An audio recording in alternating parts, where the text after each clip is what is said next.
سلام البنات، ان شاء الله تكونوا كامل راكم ملاح. عاودت وليت لكم انا زيزيبال من قناتي بيوتي باي زيزيبال.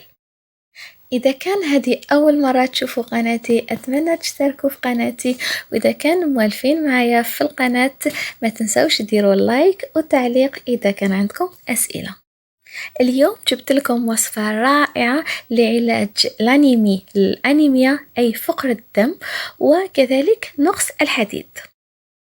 المكون الأساسي في هذه الوصفات اللي درتهم لكم اليوم هو العدس المطحون اللي كيما على بالنا كامل غني بالحديد.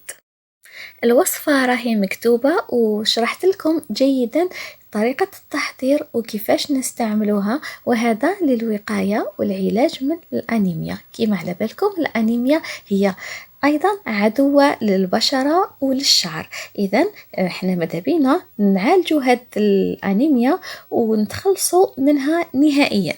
وهذا الشيء راني سهلته عليكم بهذه الوصفة سهلة وسريعة التحضير. أتمنى تنال إعجابكم وتستفادوا معايا. سلام.